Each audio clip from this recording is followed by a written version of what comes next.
Bienvenue à tous. Je suis très content de parler ici. Si vous êtes venus, je pense que c'est probable que le risque supply chain vous intéresse. J'ai une question pour commencer.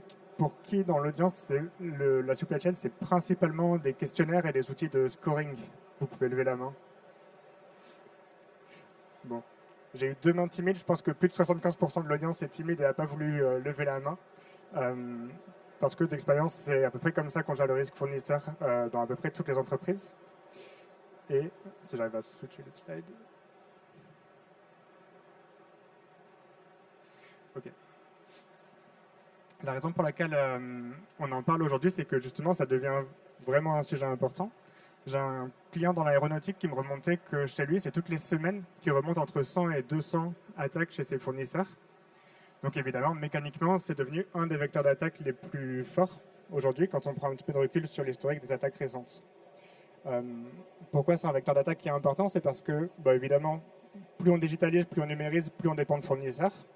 Même quand on est purement industriel, il va y avoir un mainteneur qui va venir sur la chaîne de production. On va toujours dépendre de fournisseurs. Mécaniquement, dans un business, on s'appuie sur d'autres partenaires. Euh, on mutualise évidemment de plus en plus. Le contexte géopolitique, j'enfonce des portes ouvertes.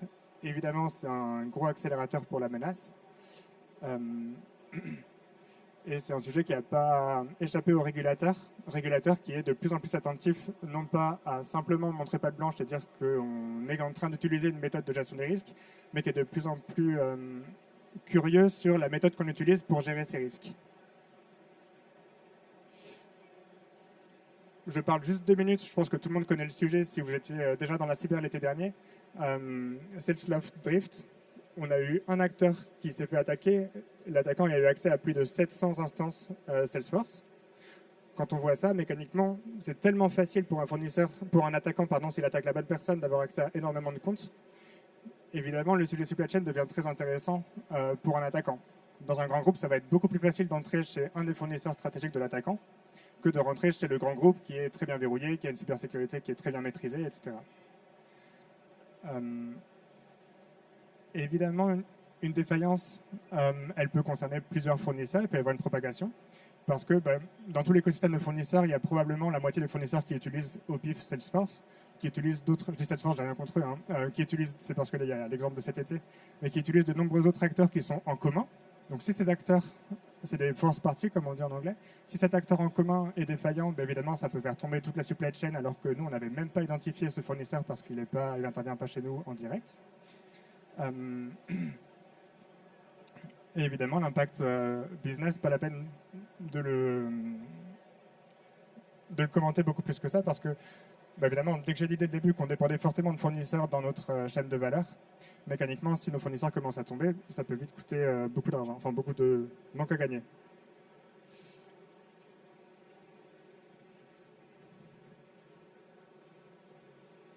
Okay.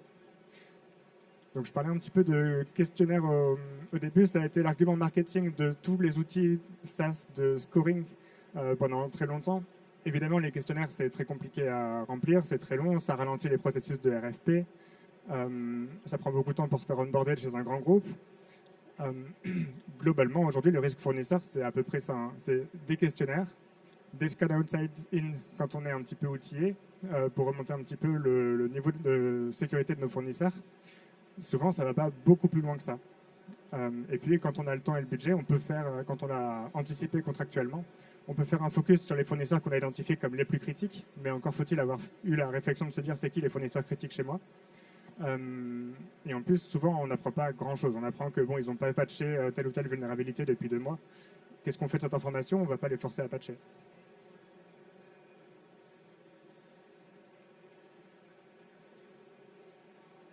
Ok. Donc mon message, c'est pas de dire que les fournisseurs, c'est pas bien. Mon message, c'est de dire que en fait, ça nous donne que la partie émergée de l'iceberg. C'est-à-dire qu'on capte des informations qui sont très importantes. Je ne veux pas du tout dire qu'on s'en fiche du niveau de sécurité de nos fournisseurs. Par contre, ce qu'on n'a pas l'habitude de regarder, c'est à quel point dans nos opérations, on dépend vraiment de nos fournisseurs ou pas, à quel point la défaillance d'un fournisseur peut se propager à d'autres fournisseurs dans ma chaîne de valeur et donc avoir vraiment un gros impact sur mon business. Donc les 3 points que je cite ici, c'est 3 points que je trouve un petit peu défaillants dans les approches habituelles. C'est-à-dire que j'en parlais, comment est-ce qu'on identifie qu'un fournisseur est critique si on ne s'est pas posé la question de si ce fournisseur est défaillant, combien ça va me coûter, combien de temps ça va me prendre pour m'en remettre, etc. Et puis souvent, ça a relativement peu de liens. Les initiatives TPRM, ça a souvent assez peu de liens avec l'environnement de la menace, la CTI, etc. Le message un petit peu de fond, c'est qu'il y a une confusion qu'on fait en cyber habituellement qui vient du fait que les RSSI viennent de la technique, en général, historiquement. Cette confusion, c'est que ce qu'on appelle la menace en cyber, c'est l'attaquant. En fait, la menace pour quelqu'un, un dirigeant, ça va pas du tout être l'attaquant. À la limite, ça, c'est pas son problème. La menace pour lui, ça va être d'avoir un impact sur son cash flow, sur son résultat, pas pouvoir payer ses employés, avoir un gros impact opérationnel qui fait que ça dévisse en bourse. C'est ça, en fait, la menace pour un attaquant. Et tout ça, c'est des éléments qu'on capte pas du tout quand on utilise les outils habituels de gestion du risque supply chain.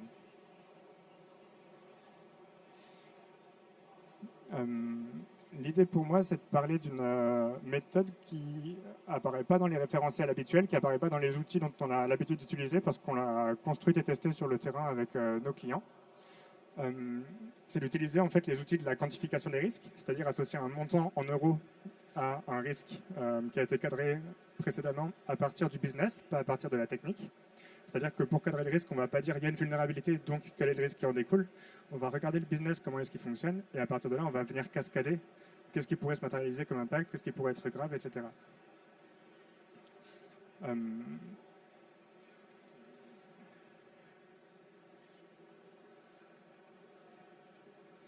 J'ai pas pu m'empêcher de mettre un exemple, même si j'ai pas l'habitude de gouverner par la peur. C'est un exemple qui est vieux, c'est Target. C'est un acteur retail aux USA, donc c'est en 2013, c'est il y a longtemps, mais on n'a pas forcément appris des erreurs, même si c'est déjà il y a 13 ans.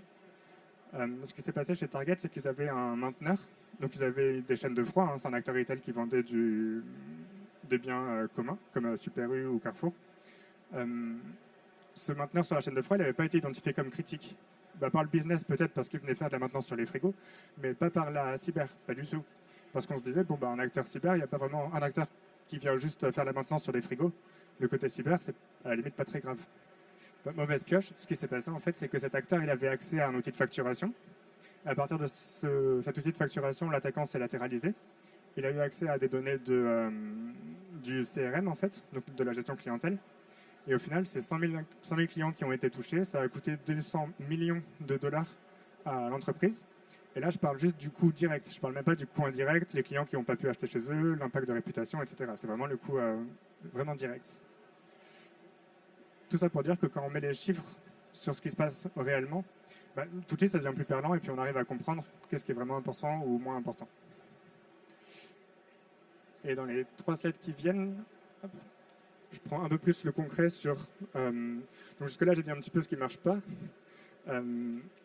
Sans plus de prétention que ça, je vous explique en 3 slides quelque chose qui, pour moi, marche un peu mieux par rapport aux problématiques dont je vous ai parlé. On a l'habitude en cyber, c'est comme ça, on est des techniciens, moi le premier, on a l'habitude de commencer par regarder quelles sont les vulnérabilités, c'est-à-dire essayer d'identifier les chemins d'attaque possibles en se disant, si je suis un attaquant, techniquement, qu'est-ce que je fais? En fait, pour moi, le point de départ, c'est pas ça. Le point de départ, c'est le business. Dans mon business, comme fonctionne mon entreprise, qu'est-ce qui pourrait me faire du mal? Et du coup, on cadre le scénario à partir de ça, en fait, à partir de la chaîne de valeur de l'entreprise. Donc, par exemple, si mon fournisseur d'identité il est indisponible pendant 48 heures alors que qu'il est un élément critique sur ma chaîne de valeur et que si jamais on ne peut pas se connecter à mon SaaS, je ne peux plus faire d'argent, évidemment, ça va être très critique. Alors que potentiellement, cet IDP, il est peut-être très très robuste, il a peut-être une excellente posture cyber, une excellente maturité. Pour autant, vu l'ampleur et vu à quel point il est essentiel pour mon business, je ne peux pas passer à côté de le regarder. Donc pour moi, le point de départ, c'est toujours le business. On définit un scénario de rupture avec le métier, surtout pas rester entre acteurs cyber, pour définir un scénario de rupture fournisseur qui soit à la fois crédible. Évidemment, on ne va pas mettre des plans sur la comète parce qu'après, on ne va pas savoir comment faire. Et significatif, c'est-à-dire avec une ampleur suffisamment importante pour qu'il y ait des choses à dire. Donc ça, c'est le premier point. Okay. Deuxième point. Donc évidemment, à partir du moment où on a défini nos scénarios, on va quand même avoir besoin de s'intéresser à concrètement comment est-ce qu'ils peuvent se matérialiser. Pour ça, Ce qu'on peut faire, c'est regarder la chaîne de fournisseurs d'une posture attaquant. Et on continue à partir du haut niveau pour cascader et pour venir identifier nos fournisseurs directs, les fournisseurs indirects, pour être capable d'avoir une vue large sur concrètement par où l'attaquant pourrait passer. Ça paraît monstrueux de se dire je vais prendre mes 100 fournisseurs et puis je vais regarder à chaque fois de qui est-ce qu'ils dépendent. Évidemment, c'est exponentiel, ça croît très vite. En fait, comme la première étape, c'était de faire une priorisation, on a déjà écrémé tous les acteurs qui n'étaient pas essentiels pour le business.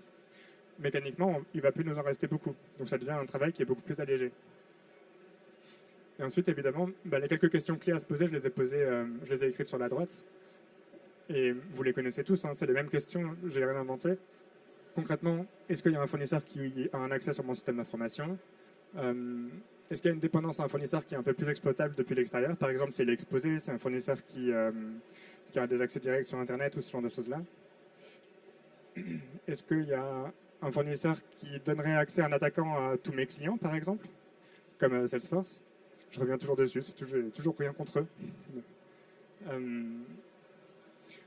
Je ne vais pas tous les lister, mais l'idée globale, c'est de se prendre la posture attaquant, pas la posture technicien, et identifier quel est le fournisseur qui aurait le plus de valeur pour l'attaquant. Soit la valeur, ça c'est de la valeur importante parce que le fournisseur a une posture faible et du coup l'attaquant voit que c'est une porte d'entrée possible, soit parce que le fournisseur a accès à tellement de clients chez moi qu'en fait, c'est comme Salesloft Drift, ils n'avaient pas une posture cyber qui était mauvaise, pas du tout. Mais la valeur perçue de l'attaquant était tellement grande, parce que l'attaquant il savait très bien qu'il aurait accès à de très nombreux comptes Salesforce à partir de là. L'attaquant a fait une fois un effort modéré à important, et après il avait accès à 700 instances Salesforce sans même avoir à craquer Salesforce. Donc c'est la valeur perçue depuis la posture de l'attaquant. La partie que je préfère, évidemment, je ne peux pas m'empêcher de mettre une slide dessus. Une fois que du coup là on en est, on a nos scénarios, on sait à peu près comment ils peuvent se matérialiser. L'étape d'après, c'est de les quantifier. Quand je dis quantifier, tout de suite ça paraît un petit peu quelque chose de très compliqué. Il y a beaucoup d'outils mais qui sont très chers. Il y a des méthodes qui ont été publiées qui sont mathématiquement très complexes. En fait, à ce niveau-là, il n'y a pas besoin de se casser la tête en fait. On liste, si le scénario se matérialise, combien je perdrais, qu'est-ce qui pourrait se passer concrètement. Est-ce que ça veut dire que ma ligne de production va être interrompue pendant un mois? Est-ce que ça veut dire que je vais avoir des encours qui seront périmés? Concrètement, qu'est-ce qui va se passer quoi? Ces informations, évidemment, en cyber, on ne les a pas du tout. On n'a pas l'habitude de les capter. Mais pas d'inquiétude, il y a beaucoup de gens qui connaissent très très bien le métier, beaucoup mieux que nous, et qui sauront répondre à nos questions. Une fois qu'on a listé tous les types d'impact, il y a beaucoup de choses complexes qu'on peut faire. Mais on peut aussi raisonner très simplement en prenant à chaque fois l'impact minimum, l'impact maximum, et puis l'impact moyen. Si on somme une moyenne, mathématiquement, c'est exact. Donc la moyenne de perte, on pourra l'utiliser, c'est sûr. Et après, on peut sommer les mini et sommer les maxi. Ce sera mathématiquement faux, mais c'est pragmatique, c'est une approche qui fonctionne. Donc une fois qu'on a fait ça, on est sur le petit 1. On a un risque quantifié. On associe un montant à notre scénario de risque. Donc déjà, on est capable d'aller parler à des instances de direction. Ils vont comprendre ce qu'on leur raconte. Mais ça ne suffira pas, parce que la direction, si on va aller voir en leur disant « si jamais ça arrive, on va perdre 590 millions », la direction va un petit peu savoir se positionner parce qu'ils ont peut-être, avec un peu de chance, une idée des liquidités qui sont disponibles, la trésorerie, est-ce que ça les met en difficulté ou pas. Mais ça ne suffit pas. Il y a un framework qu'on a créé avec Jack Jones, qui est le créateur de la méthode de FAIR, et un autre acteur qui est un petit peu moins connu, Dr Bob Mark, qui fait partie de ceux qui ont, dans le domaine bancaire, qui ont créé le concept de Value at Risk, VAR. Et ce framework qui consiste à partir du rapport annuel de l'entreprise, définir des seuils décisionnels, où on en a 3. La risk tolerance, c'est le seuil en dessous duquel, automatiquement, on sait qu'on peut accepter le risque. Donc ça, là, c'est une échelle dans un grand groupe. On a 50 millions, c'est un grand groupe. Dans ce grand groupe, un risque en dessous de 50 millions, il n'y a pas de débat, on l'accepte. Ensuite, c'est le risk appetite. C'est en cumulé sur 12 mois glissants, combien est-ce qu'on peut se permettre de perdre lié à des incidents cyber. Et le troisième threshold, c'est la capacity for loss. C'est le montant de perte au-delà duquel la survie de l'entreprise est en danger. Donc typiquement, un Jaguar Land Rover cet été, ils étaient au-dessus de leur capacity for loss. Si le gouvernement UK ne leur avait pas alloué un prêt en urgence imprévu, ils auraient déposé le bilan. Donc c'est le point au-delà duquel l'entreprise n'est plus maître de son destin. Donc ça veut dire que la survie de l'entreprise dépend d'un acteur qui accepte de la sauver pour plein de bonnes raisons. La raison pour laquelle c'est important, c'est que si vous avez déjà été amené à travailler sur des RFP, des appels d'offres pour le métier, il y a toujours un débat où le métier veut mettre en production le plus rapidement possible, quitte à ce que le niveau de sécurité soit un petit peu défaillant. Et côté cyber, on n'a pas du tout envie de mettre en production un outil qui est défaillant d'un point de vue cyber. Il y a toujours des débats stériles sur est-ce qu'on fait le go-live ou pas, qui prennent beaucoup de temps, beaucoup d'énergie, qui sont politiquement compliqués. En fait, avec une échelle comme ça coupe court au débat, il n'y a pas de discussion. Si on est au-dessus du risk tolerance, on en discute avec le board, et c'est une personne du board qui va prendre la décision de ce qu'on fait le go ou pas. Il n'y a pas de débat. Je regarde juste l'heure. Okay.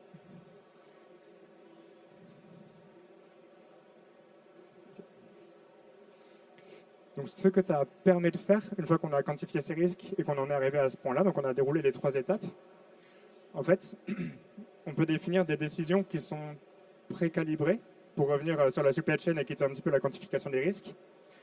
Si le risque est en dessous du seuil de tolérance, on accepte le risque, on monitore dans la durée pour être sûr que ça ne dérive pas, mais on est capable d'accepter. Si on est au niveau du seuil de tolérance, on formalise une exigence contractuelle pour être sûr que le risque ne dérive pas trop, parce qu'on est quand même très proche du seuil de tolérance. Si on est au-dessus, la dépendance est trop forte, on a une grosse exposition à ce fournisseur, donc il faut investir en interne, des mesures de sécurité qui permettent de diminuer le niveau de risque ou à minima diminuer sa probabilité. Et ensuite, si le risque dépasse l'appétence, c'est catastrophique. Si on peut, on arrête les discussions avec ce fournisseur. Et si on ne peut pas se permettre ça, soit on diversifie, soit on internalise, soit on fait une acquisition du fournisseur carrément pour être capable de maîtriser son niveau de sécurité. Donc en fait, on peut même définir une approche un peu prescriptive de dire si on est dans ce cas-là, alors on fait ça. Ça coupe encore plus court au débat, quoi. Cette phrase-là, je n'ai pas pu m'empêcher de la mettre. Dès qu'on commence à associer des montants à des discussions cyber, mécaniquement, c'est plus une discussion entre techniciens, c'est devenu une discussion qui est accessible à une direction générale, à des investisseurs, à des gens qui ne comprennent rien en cyber et qui, en général, ont un peu de mal à rentrer dans ce genre de discussion.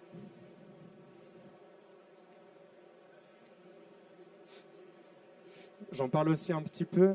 Il y a des aspects systémiques qui nous intéressent moins à l'échelle d'une seule entreprise. Mais typiquement, Jaguar Land Rover, la raison pour laquelle c'était une catastrophe cet été, c'était que ce n'était pas seulement pour Jaguar Land Rover, mais c'est tout un écosystème de fournisseurs qui, si jamais Jaguar Land Rover tombe, ils perdent leur client principal et donc ils tombent aussi. Et ça, c'est quelque chose qu'on voit dans les plus grandes industries comme Airbus ou les industries automobiles. C'est qu'en fait, il y a une telle dépendance du fournisseur vers l'entreprise que là aussi, en fait, s'il y a une défaillance de l'entreprise maître, enfin, du client, ça casse en fait toute la chaîne de valeur et tous les fournisseurs qui vont avec.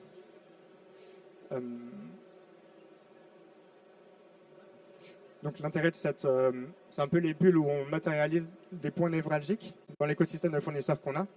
Et en fait, ça permet de matérialiser là aussi les criticités, quels sont les fournisseurs qu'on veut absolument monitorer et dont on trouve important de contrôler le niveau de sécurité.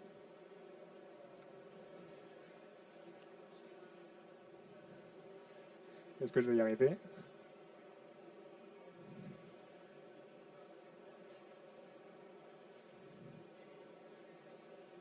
Okay. Donc ce qu'il faut retenir en 3 points, je sais que j'ai beaucoup parlé, j'ai peut-être donné beaucoup d'informations. En 3 points, ce que vous pouvez ramener à la maison ce soir, c'est que la question, elle est bien au-delà de est-ce que ce fournisseur est bien sécurisé.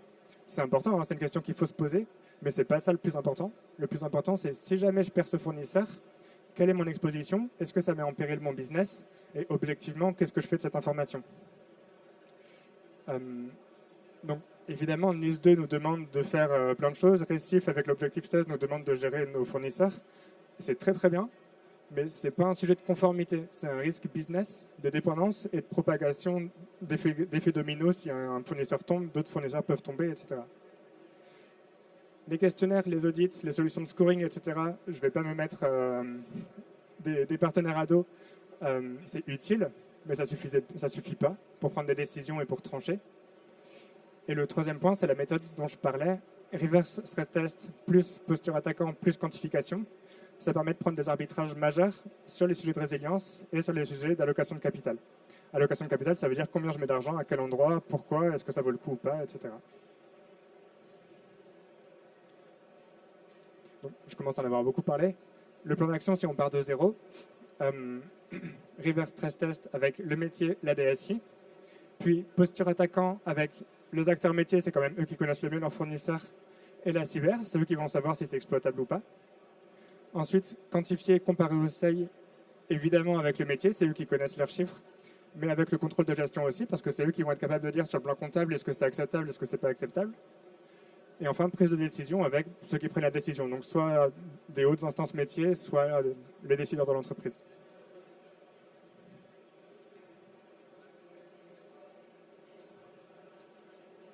Et il me reste à vous remercier. Si vous voulez en entendre un petit peu plus, je parle à peu près du même sujet devant une grande institution financière mi-avril. Et on fera un webinaire dédié à la partie seuil de décision, donc les 3 seuils dont je parlais là, le 27 avril. N'hésitez pas. Merci beaucoup. On a encore quelques minutes pour les questions. Si jamais vous avez des questions, je vous laisse vous manifester. On a quelques minutes devant nous.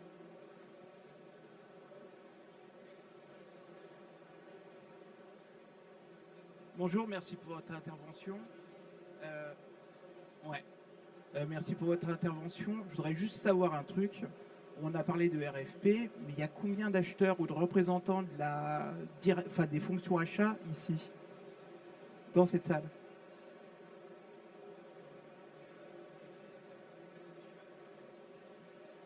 J'en vois pas. J'en vois pas, mais la plupart du temps, quand on est en cyber, c'est une question que, si tout se passe bien, le métier vient nous poser. Si le métier ne vient pas nous poser la question, est-ce que je peux aller au bout de mon RFP, c'est un autre sujet, c'est un sujet de gouvernance, et c'est encore plus un point de départ que ce que j'ai expliqué tout à l'heure. Mais si on a commencé à organiser ces choses-là, ces sujets de gouvernance, a priori, le métier vient solliciter la cyber, et c'est là où les acteurs cyber voient passer les sujets de RFP et peuvent commencer à engager ce genre de discussion. On est d'accord, c'est déjà, il y a un point de départ, une étape zéro qui est déjà réussir à engager le métier dans ces décisions-là. Parfait. Une dernière question, il nous reste quelques minutes. Oui. Bonjour. Est-ce que la quantification, vous utilisez un outil pour ça? Ou une méthode, la méthode FAIR ou autre Alors, il y a plusieurs méthodes qui existent. Il y a la méthode FAIR que tout le monde, qui commence à être très connue. Il y a la méthode SPICE qui vient d'Airbus. Il y a la méthode de Reverse Stress Test qui vient de la BIS en Suisse. Il y a plusieurs méthodes qui se matérialisent de plus en plus. À titre perso, j'utilise celle qui est la plus pertinente au moment de faire la prise de décision. Il y a différentes méthodes qui correspondent à différents cas d'usage, en fait, tout bêtement. Reverse Stress Test, c'est quand on a besoin d'une vue un peu holistique, un peu globale sur tout l'écosystème. FAIR, c'est quand on a un scénario qui est vraiment très cadré et qui n'est pas susceptible de coûter trop cher. Ça ne marche pas très bien quand c'est vraiment des scénarios extrêmes. Les scénarios catastrophes, FAIR ne marche pas très bien. C'est plutôt pour les scénarios un peu tout venant qui arrivent entre une fois tous les ans et une fois tous les 10 ans. Et voilà. Et SPICE, c'est plus la méthode d'Airbus qui est adaptée pour des scénarios vraiment très graves.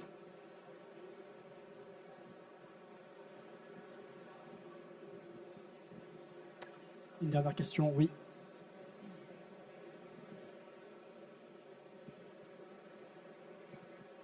Bonjour Mathias, est-ce que la méthode que tu présentes, est-ce que tu trouves qu'elle s'adapte bien, par exemple, si on a très régulièrement de nouveaux fournisseurs à évaluer, ou est-ce que tu verrais plutôt ça pour une méthode où on prend un peu de recul tous les 6 mois, tous les ans pour regarder où sont nos process critiques? Alors, l'approche, ça serait plutôt a priori faire un audit, parce que souvent on a un parc de fournisseurs qui est quand même relativement stable. Ce n'est pas le cas de tout le monde, mais souvent on a quand même un parc qui est assez stable.